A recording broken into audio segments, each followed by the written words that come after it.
ঘটনা হচ্ছে আমি তো বাড়িতে আসছিলাম, তো বাড়ির থেকে যখন শুনছি আমার মা বুঝেছে বাস একটা অ্যাক্সিডেন্ট দিয়েছে, তো আমি দৌড়ে আইলাম। আসার পরে দেখতেছি বাস উল্টে দিয়েছে, বাচ্চারা চিল্লাইতেছে।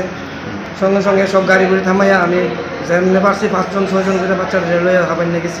কোন স্কুলের বাস আসলো? এটা মনপুর স্কুলের বাস। আচ্ছা, তো আমার লোক আরও লোক আসছিল, এখানে গিয়ে দিলাম, দেওয়ার পরে ট্রিটমেন্ট করতেছে। তখন শুনলাম কি ভিতরে একজন মহিলা অ্যাক্সিডেন্ট হয়েছে। তখন দেখা দেখলাম কি আমার বাড়ির সামনে লোক। তখন সঙ্গে সঙ্গে তাহলে লই আমি জিবি রেফার করছে, এখন জিবি আমি আইলাম। এখন ওই মহিলাদের দেখে ডাক্তারবাবুরা কি কইছে? ডাক্তারবাবু চেক করতেছে, দেখা যাক কি হওয়া, রিপোর্টটা লইয়া লই একটা করে। আর বাচ্চাগুলি যে আসছিল তারা কই আছে এখন? বাচ্চা তারা সব ওখানে হাবানিয়া হসপিটাল আছে। কতজন হইব আনুমানিক? অনুমানিক আমি লয়ে গেছি 5-6 জনের মতন, আর এরপরে গেছে আরও সবাই মোটামুটি 20-25 জন। এর মধ্যে গুরুতর আহত আছে কেউ? আছে, প্রচণ্ড ব্যথা পাইছে, মানে ট্রিটমেন্ট চলতেছে আপানিয়াতে। হাবানিয়াতে। এই মহিলার নাম কি?